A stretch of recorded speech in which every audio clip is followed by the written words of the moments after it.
सद्गुरुवे नमः। मंगलमूर्ति सद्गुरु मिलवै सर्वाधार, मंगलमय मंगल करनो बिन बहु बारंबार। भक्तगणों को तथा धर्म अनुरागियों को मेरा हार्दिक नमन। सत्संग योग के मनुस्मृति में शब्द आया है, सुने।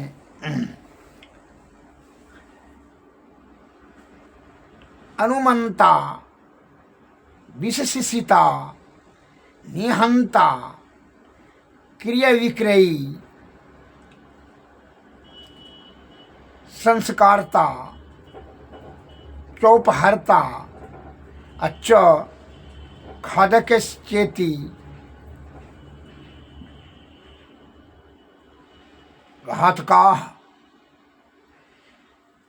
अर्थात इसका हिंदी है पशु वध करने की आज्ञा प्रदान करने वाला, शास्त्र से मांस काटने वाला, शस्त्र से मांस काटने वाला, मारने वाला, बेचने वाला, और मोल लेने वाला, मांस को पकाने वाला और परोसने के लिए लाने वाला, खाने वाला, ये आठों घातक माने हिंसा के वाले ही कहलाते हैं। अर्थात हिंसा का पाप ये आठों को होता है। अर्थात मांस खाकर के जो मांस बढ़ाने की चेष्टा करता है उसकी बुद्धि कितनी नीचे गिर गई है।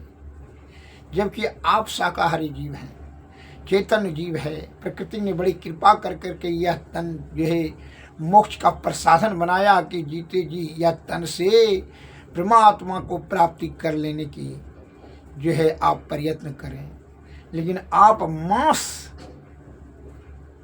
को, अपने मांस को बढ़ाने, मांस खा करके मांस बढ़ा का है, खाने पीने का प्रकृति ने व्यवस्था नहीं की है। अनेकों व्यवस्था कर चुकी है। का चिकित्सा के लिए व्यवस्था नहीं की है। जब आप माँ के गर्भ कुंड में थे, माँ के स्तन में दूध दे चुकी प्रकृति, इतना तो आपको ज्ञान नहीं काम कर रहा। जब योनि मार्ग से आप बाहर नाक के निकट हवा, भोजन के यहाँ फल फूल, नाना प्रकार का अन्न, कंद, घी, दूध, शहद, शक्कर इत्यादि सभी प्रचुर मात्रा में बनाए, बड़ी कई व्यवस्था के साथ प्रकृति ने।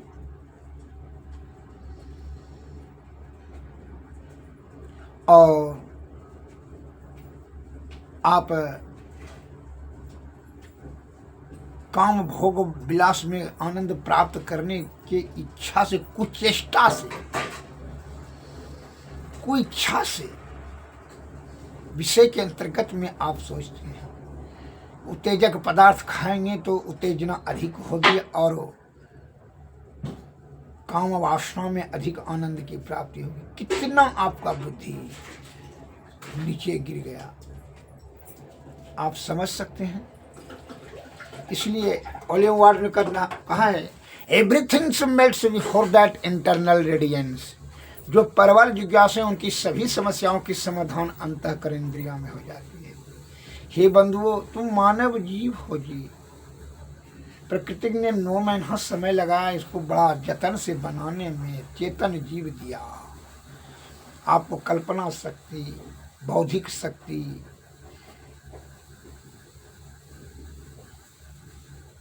चेतन दिया।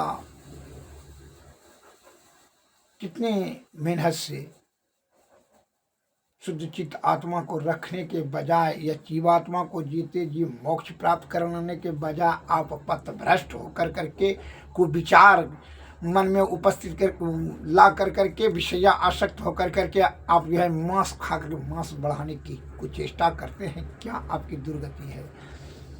कितना सोच नीचे गिर गया। सबसे उत्तम जो नहीं बनाया मनुष्य तन, लेकिन आप ऐसा कुकार्य करते हैं कि सबसे नीचे गिर गए, जिसके कारण से आप 84 लाख योनि में परिभ्रमण करते रहते हैं। एक जीव ने, जो चिल गिद्ध जो इसको कहते हैं, वह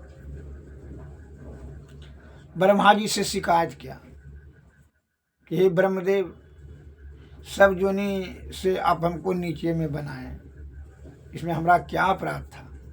क्योंकि कैसे ये सब का जो है ना सड़ा हुआ मांस खाना पड़ता है,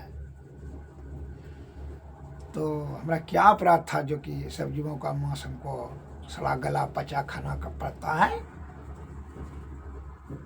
तो दया आपको हमारे प्रति कुछ नहीं रहा, इसका जवाब दीजिए।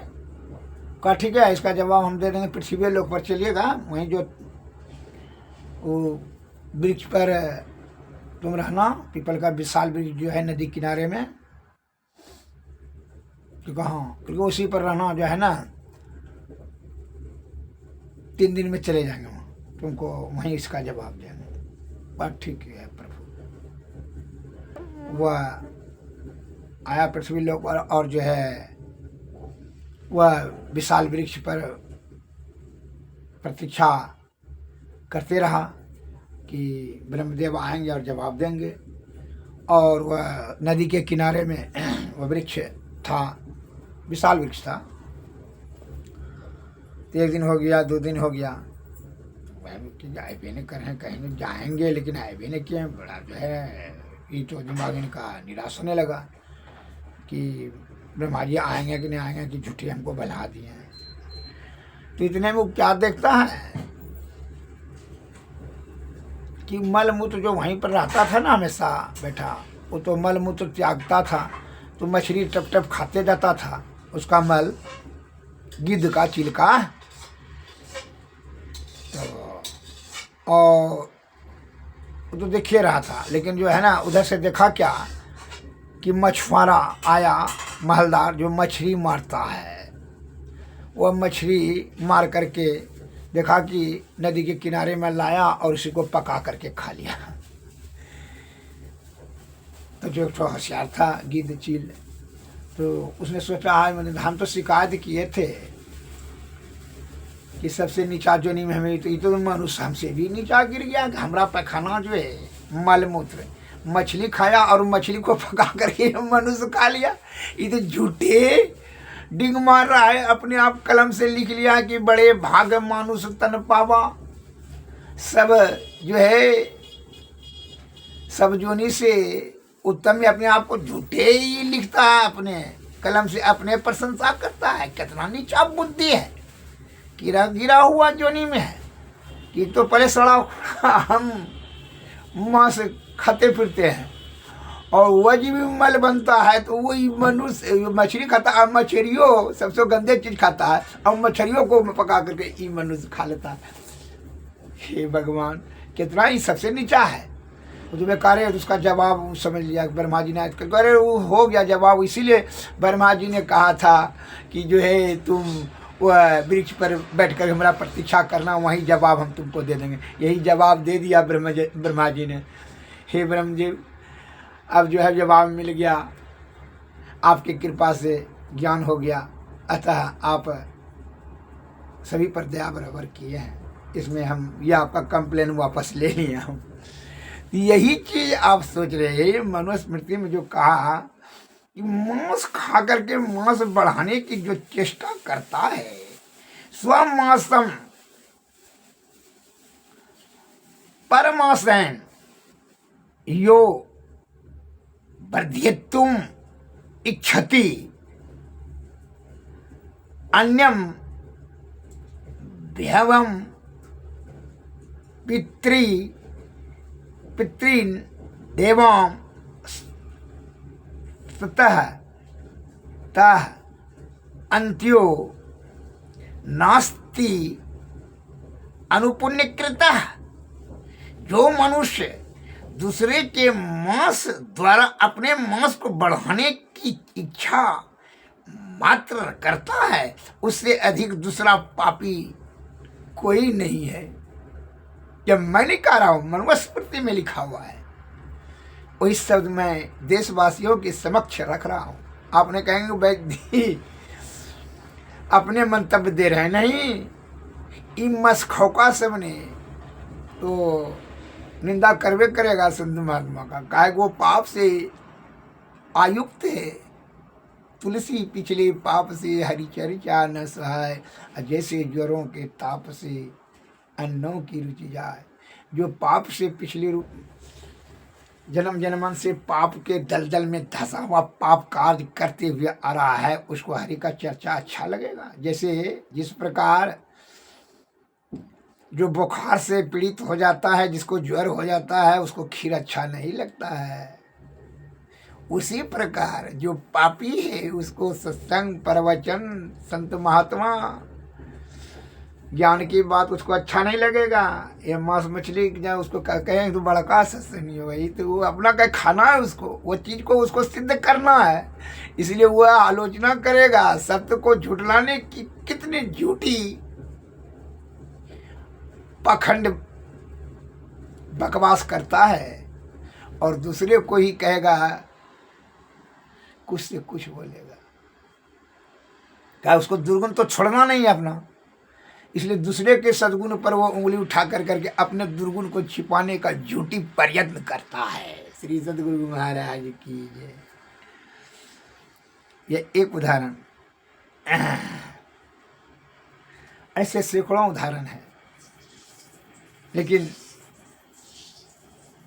आप यह निश्चित जान लें कि आपके ऋषि मुनि महर्षि ज्ञानी ध्यानी संत महात्माओं ने आदि विद्वान वैद्य गणों ने जो ज्ञान शास्त्र में संकलित किया कि आने वाला पीढ़ी इससे लाभ लेंगे, लेकिन इसको जो है ना निंदा त्याग आलोचना करके त्याग कर कर करके धूर्त चलांक ज्यादा होशियार पाखंडी छल कपट परपन जो विषय में आसक्ति रखने वाला, ऐसे सब धुरंधर बुद्धिमान का बुद्धि अमल कर करके पथ भ्रष्ट वाला कार्य करता है और डींग हाँकते रहता है, लंबा चौड़ा छोड़ते रहता है। वह उसको क्या पाप रूपी जो है कुकर्म करेगा तो उसको सद्बुद्धि अच्छा लगेगा? कभी नहीं लगेगा। वो तो आप ही को जो है ना थोती कर करके परास्त कर देगा, धराशाही कर देगा।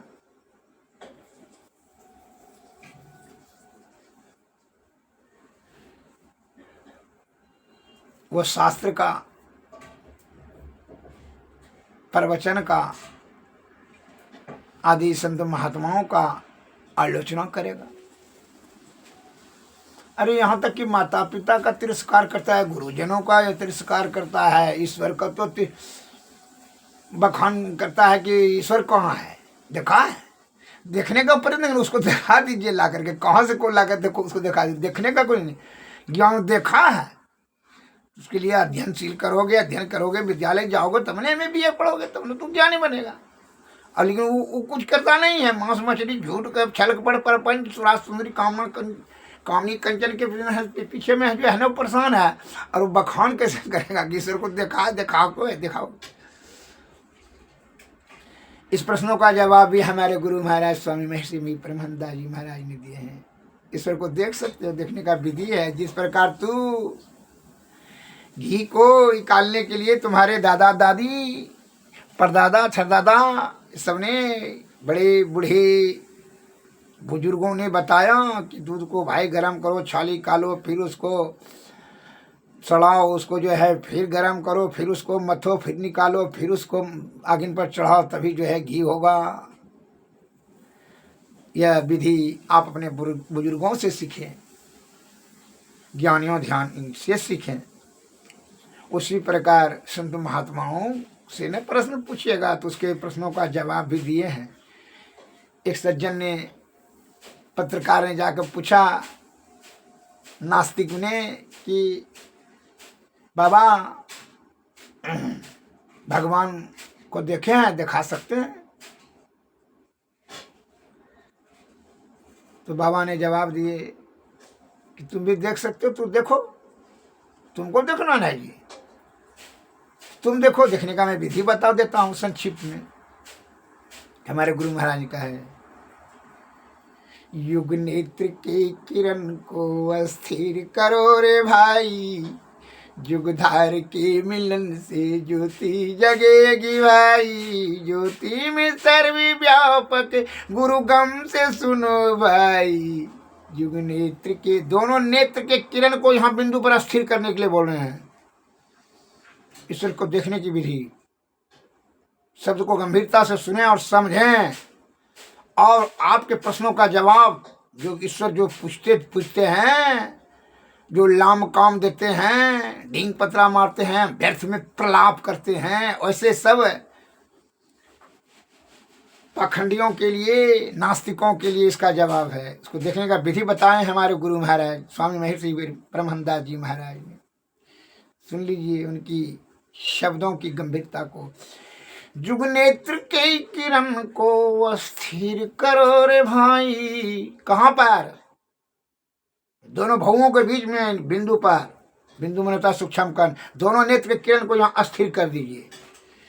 जुग नेत्र के किरण को स्थिर करो रे भाई, जुगधार के मिलन से ज्योति जगेगी भाई। दोनों धार, दोनों नेत्र के किरण को जब यहाँ स्थिर करेंगे बिंदु पर, तो वह एक धार हो जाएगा। दोनों मिलकर के क्या होगा? धार हो जाएगा।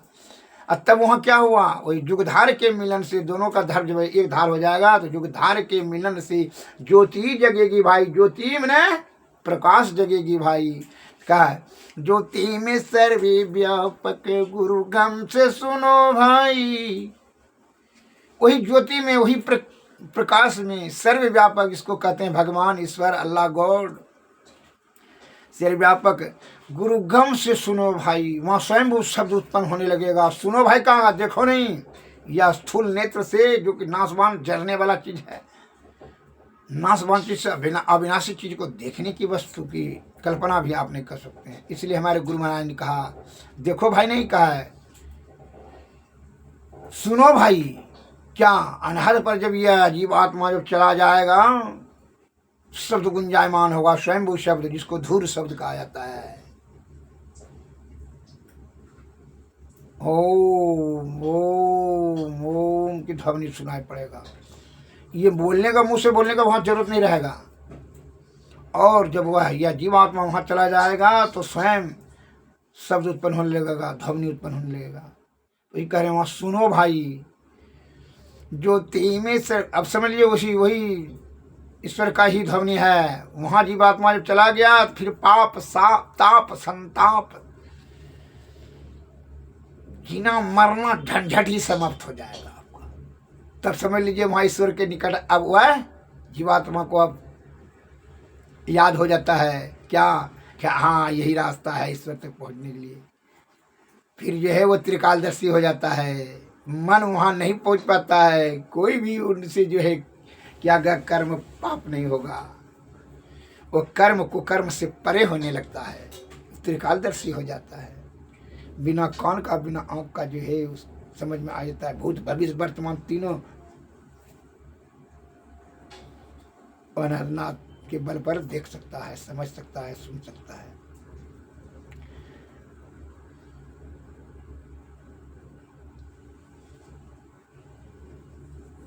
क्या कहते हैं?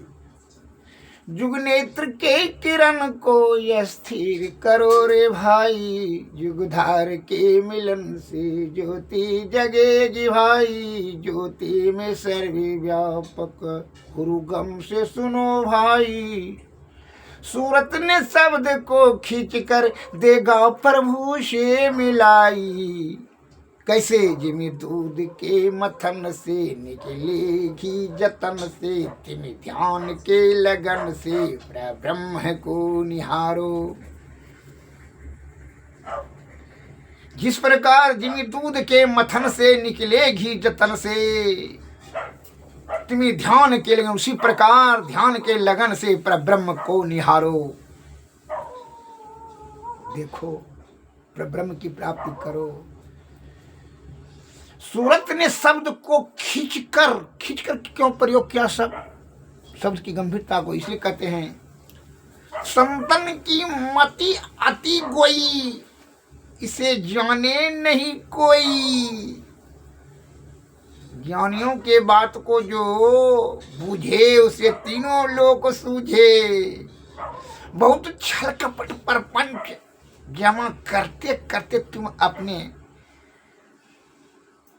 सद्बुद्धि से दूर हो जाते हो। संत महात्मा के शब्दों की गंभीरता को समझ नहीं पाते हो। जितना भी तू दिमाग लगा रहा है,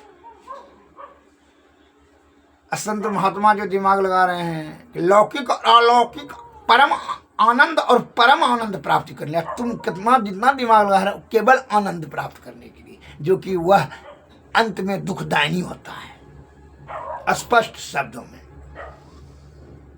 सुंदर स्त्री वो अंत में दुखदायी, कोई लाभ कोई फायदा हुआ, ब्रिज शॉर्ट कर गया, दुखे दुख। 56 प्रकार का भोजन, अब जो निर्णय मिला हो जो है ना अच्छे नहीं लगेगा सादा भोजन। तो बढ़ावा करता है, तृष्णा को उधर शांत करने में तू लगा फिरा है, अपना कीमती समय बर्बाद करता है।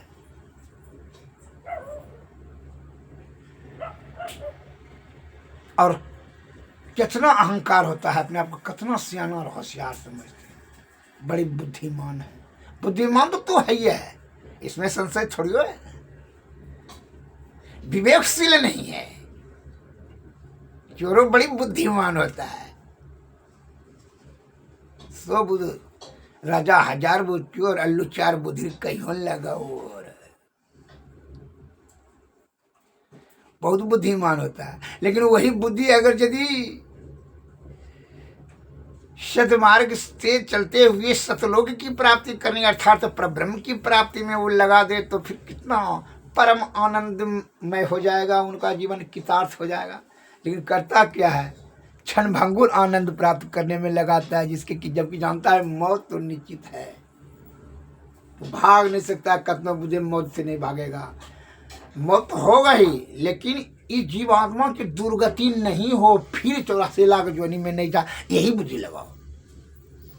तो यह सब बुद्धि हमारे संत महात्मा लोग आदि काल से ही बताते आ रहे हैं कि जीवन न मरण न दुस्सह दुख हुई, जीने मरने में नाना प्रकार का दुख होता है। इससे निवृत्ति प्राप्त करने के लिए हर प्रवृत्ति वाला कर्म को त्यागना होगा। और निवृत्ति और प्रवृत्ति पर मैं प्रकाश डालूंगा दूसरे भाग में, लेकिन पहले इसके भाग को पहले समझ लीजिए कि विषय का में आसक्ति हो जाने से यह आप इतने तक सोचते हैं, उससे ऊपर उठिए। जैसे बच्चा को आप देखते हैं मेला में कहता है बैलून लेंगे, मूर्ति लेंगे, ऑयल लेंगे, फुकला लेंगे, तो तुम क्या हंसते हो उसके मूर्खता पर? ये अबोध है, ये तो 5 मिनट में भांगिए जाएगा, ये मूर्ति टूटिए जाएगा, ये खिलौना नष्ट होइए जाएगा। उसी प्रकार संत महात्मा लेके हम लोगों को साधारण बुद्धि वाले को देख कर करके हंसते हैं। यह लौकिक चीज जो कि जैसे मूर्ति टूट जाता है, बच्चा तो रोने लगता है, पीटने लगता है, अबे मतलब कम दुख। उसी प्रकार जो चीज से कुछ नहीं हो रहा है वो भी तो जैसे संत महात्मा भी देखते हैं कि तुम जिसने कामनी और कंजन सुरार सुंदरी अकान मकान तो अकान धन संपत्ति छल कपट परपन से जमा कर लेते हो, जब प्राण छूटने लगता है तो उसमें मोह से कारण से उसी में लटक जाता है, जिसके कारण से विषय में तो घुस जाता है। मरने के समय भी वही तुम सोचता है, अब फिर जो है 84 लाख जुनी में चले जाओ। ये तुम्हारी दुर्गति है, तुम्हारा कहाँ होशियारी सिद्ध हुआ।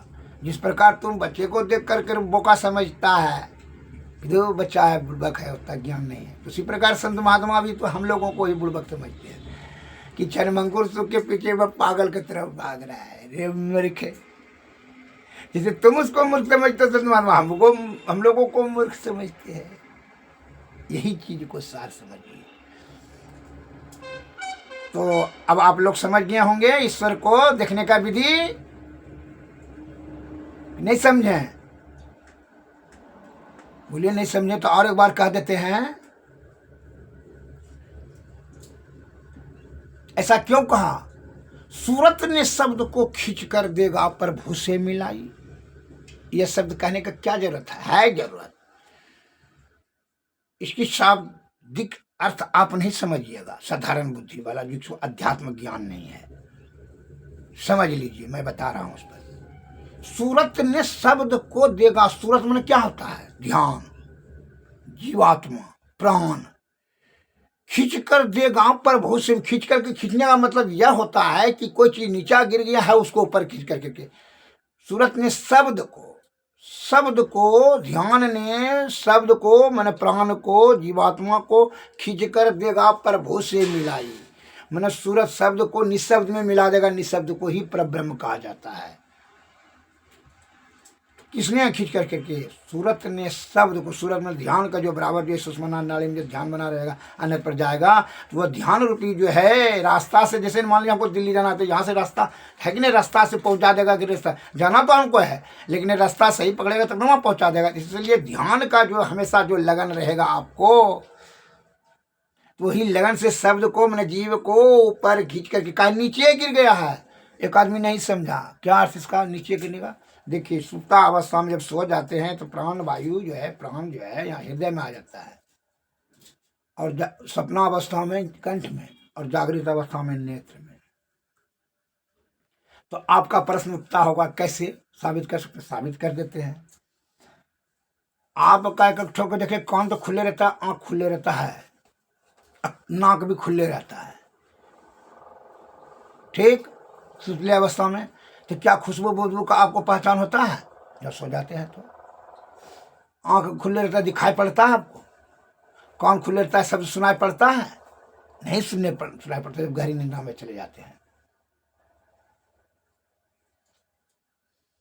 तो इसे बात से साबित हो जाता है कि वह हृदय में है, और स्वप्नावस्था में यहाँ रहता है कंठ में, जो इसका मतलब गहरी नींद में नहीं है वो। तो पर भी जो है आपको सुनाई नहीं पड़ेगा स्वप्नावस्था में, और दिखाई नहीं पड़ेगा। न भय होता है, न लोभ होता है। जब ये ज्ञान इंद्रियां में चलाता है आंख में, तब आपको सभी इंद्रियां क्रियान्वित हो जाती है, मतलब चलने लगता है। अब मन और अहंकार का मलरी शुरू, इस मन और अहंकार ने मलरी अपना शुरू कर दिया, यही से गति संचालन चलाने लगा, ये पांचों इंद्रियों को जो है चलाने लगा। मन ने जैसे जैसे मन में भाव है वैसे वैसे आपको शुरू हो जाएगा। जो जैसे नचाता है, मन ने आपको नचा रहा है, मन और अहंकार नचा रहा है आपको, अब खाली विषय की ओर धकेलेगा। चित्त और बुद्धि से कार्य किया जाए। तो इस बात से आप प्रमाणित हो गया कि जो है शब्द, जब प्राण नीचे जाता है, और जब यहाँ जब स्वप्न में कंठ में, और यहाँ जागृत अवस्था में, तो ये लोग देखते हैं ना, पृथ्वी लोग, एक सूर्य एक चंद्रमा, यह माँ है, हम बाप है, ये गुरु है, संसार है, दिल्ली है, पटना, मैंने नाना प्रकार का वन है, जंगल है, पहाड़, नदी, ये देख रहे हैं ना। संत महात्मा लोग कहते हैं कि अरे जब यह ज्योति में चले जाओगे, ऊपर जब बढ़ेगा बिंदु से स्थिर कर करके, जब जीवात्मा यहाँ ऊपर नजर नाद में जाओगे, तो वहाँ तो क्या क्या करोड़ों लाखों ज्योति में जाओगे, तो लाखों सूरज, करोड़ों चंद्रमा, उसका कोई गिनती नहीं है। तो एक ठो यहाँ देखते हो, ऊपर और उससे बढ़ो ना जी, यहाँ से यहाँ तक कंठ से आया, यहाँ से आया तो यही संसार आया, और वह जो ऊपर में बढ़ोगे तो वहाँ कितना संसार आएगा, वह गिनती नहीं, अनगिनत है। उस प्रकाश में, ज्योति मंडल में, ज्योति मंडल से तब अनहद मंडल में, अनहद में ही तो शब्द मंडल है, अशब्द से तब सार शब्द, तब निशब्द, निशब्द ही पर ब्रह्म है। तो इसी जो है सूरत ने शब्द को, प्राण को खींच कर देगा, जब अनहद नाद पर पहुंच जाएगा तो प्राण को खींच करके जो है ना देगा, प्रभु से मिलाई तो ईश्वर से मिला देगा। तो फिर वहां निहारते रहिए आप। तो आपके प्रश्नों का जवाब मिल गया होगा, लेकिन अब कहिए कि करके दिखाई, करके तो आपको जाना है। अगर पेट में दर्द आपको है तो दवा आपकी पत्नी खा लेगा, तो पेट का दर्द आपका थोड़ा ट्रीटमेंट हो जाएगा जी। प्रश्न आपका किस दिखा सकते हैं, दिखाने का मैं विधि रास्ता गुरु महाराज ने बता दिया, आप जाइए अब तक ऊपर। यहाँ तो लोभ मोह मद अहंकार तृष्णा भय करो ईर्षा में काम वासना में उलझे हुआ, चमड़े का ठोरा खाली परस में करते करके देखो, तू करो, जाना है वहां। किसी से पूछने कि भाई दिल्ली कितना दूर, तो बता, बड़ा वो बता दिया कि मैं जो 1800 किलोमीटर है, तो तब जाइए ना आप। तू बड़े को जाकर के देख चला जाएगा, उनका काम है केवल बताना, स्टेशन मास्टर का। तो उसी पर घर जो है संत महात्मा का बताना काम है कि इस रास्ते से वहां चले जाओ पर ब्रह्म की ओर जाने का काम क्रिया शुरू की जाए इससे, तब ना कि बोल दिया इधर उधर जो है ना, अहंकार के कारण से जो है निंदा करते हुए चल दिया, हो गया। इसलिए होशियारी से आपका कुछ नहीं होने जाने वाला है। जीवात्मा को तो दुर्गति होगा ही, ये तो निश्चित है, पक्का जान लीजिए। सदगति की प्राप्ति करने के लिए सदगुरु के शरण में जाएं, सदबुद्धि से सदा भोजन करें, सतोगुण में ब्रह्मचर्य का पालन करें, सत्संग भजन करें, भक्ति करें और सदगुरु का पूर्ण आस्था और श्रद्धा से सेवा करें। श्री सदगुरु महाराज की जय। श्री सदगुरु महाराज की। बात बनाने से कार्य नहीं होता है।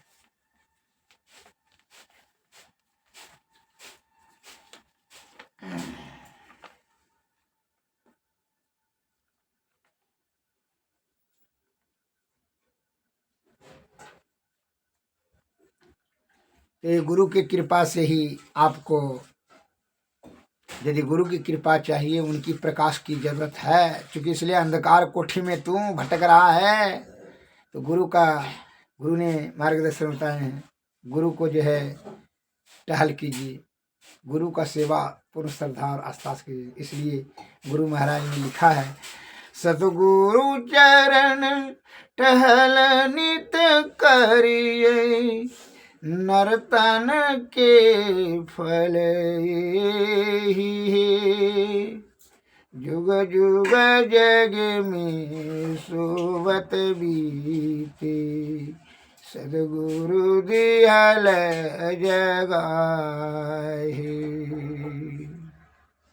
सदगुरु चरण टहल नित करिए, नर्तन के फल ही है, जुग जुग जग में सोवत बीते, सदगुरु दिहल जगाए। आंधरी आँखी सुजत रहे नाही, थे पड़े अंधय चेत है, करी कृपा गुरु भेद बताए, दृष्टि खुली मिटल चेत है, बा प्रकाश मिटल अंधियारी, सुख भयल बहुत रहे, गुरु कृपा की कीमत नाही, मिटल 84 फेरे। सदगुरु चरण टहल नित करिए, नर्तन के फल ही है, जुग जुग जग में सोवत बीते, सदगुरु दिहल जगाए। धन धन धान्य बाबा देवी साहब, सदगुरु बंदी चोर है,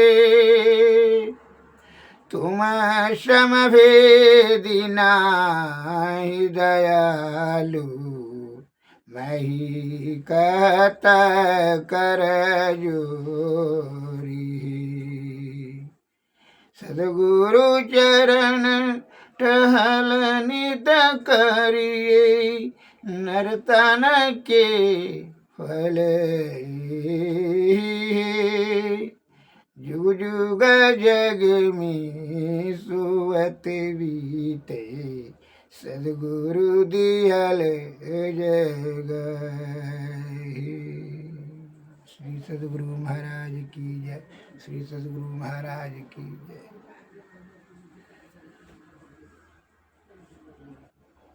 हे धरातल के वासियों, 84 लाख जीवों में जो संत महात्मा बताते हैं कि यह चेतन जीव है मनुष्य तन का, इस तन को सुरक्षित, सुव्यवस्थित, सुदृढ़, स्वस्थवान, निरोगवान रखते हुए आप जीव आत्मा से परम आत्मा को मिला दें, परम आत्मा में मिला दें जीव आत्मा को, तभी इसका परम कल्याण होगा। और नाना प्रकार के कार्य में जो उलझ कर करके अपने कीमती समय बल बुद्धि को व्यर्थ में नष्ट कर देता है, फिर इस बात की क्या गारंटी है कि फिर आपको अवसर मिलेगा मनुष्य तनान में। क्या ऐसा तो आप कोई सुकार्य कार्य कर नहीं रहे हैं जो कि अवसर आपको मिलेगा। प्रकृति जब आपके ऊपर प्रसन्न रहेगी तभी ना, जब उनका स्मरण करेंगे, उनसे श्रद्धा और स्नेह करेंगे तभी ना।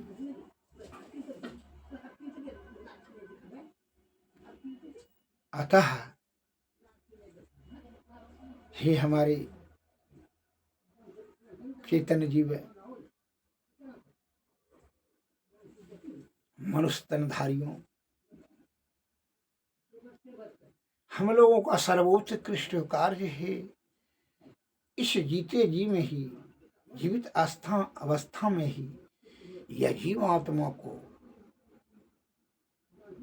सूरत शब्द योग के सरल मार्ग बताते हैं। सूरत शब्द योग के मार्ग से जीवात्मा को निशब्द में अर्थात परब्रह्म में मिला देना, और ये माया मोह का चक्कर में अपना कह, माया मोह तो हमेशा आता रहेगा। सुत वित्त नारी भवन परिवारू होई जग में बारंबारू। 84 लाख जीव में कोई भी जोनी में आप जाएंगे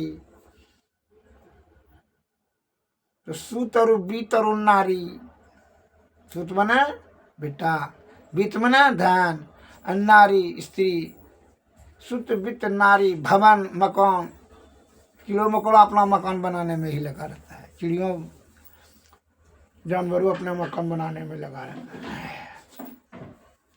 सुत वित्त नारी भवन परिवारों, परिवार होई जग में बारंबारू, होते रहेगा, इसी में उलझते रहिएगा। रोग शोक और संताप, बुढ़ापा, जन्मना मरना, इस सब में अनादिकाल से तो भटके रहे। अब की बार इस अवसर को, शुभ अवसर को न छोड़ें, विषय में आसक्ति रख करके इस अवसर को से यह शुभ अवसर का लाभ लें। कहें आवत अवसर यति कठिनाई, राम में कृपा विनु आई निजाई। ईश्वर की बड़ी आसीन कृपा है, इसलिए यह शुभ अवसर प्राप्त मिला है। यह तन को सुरक्षित रखें, सुव्यवस्थित रखें, मन और अहंकार से आयुक्त होकर करके बल बुद्धि आयु सब खर्च न करें ये क्षण भंगुर सुख के फेरे में, अन्य तो 84 लाख के फेरे में पड़ जाएंगे। श्री सद्गुरु महाराज की जय। ये आरती किया जाए। और तीतन मंदिर में कीजे दृष्टि जुगल कर सन्मुख दीजिए। चमकै बिंदु सूक्ष्म यति उज्ज्वल, ब्रह्म ज्योति अनुपम लख लीजिए। जगमग जगमग रूप ब्रह्मांडा, निरखी निरखी ज्योति तज दीजिए। शब्द सूरत याभ्यास सरल तर, करी करी सार सवद गही लीजी। ऐसी जुगति काया गढ़ त्यागी, भव भ्रम भेद सकल मल छीजी। भव खंडन या रति यह निर्मल, करी में ही अमृत रस पीजी। अरति तन मंदिर में कीजिए दृष्टि जुगल कर मुख दीजिए। श्री सद्गुरु महाराज की जय। श्री सद्गुरु महाराज की जय। सद्गुरुवे नमः। सद्गुरुवे नमः। नमस्कार। जय हिंद, जय भारत।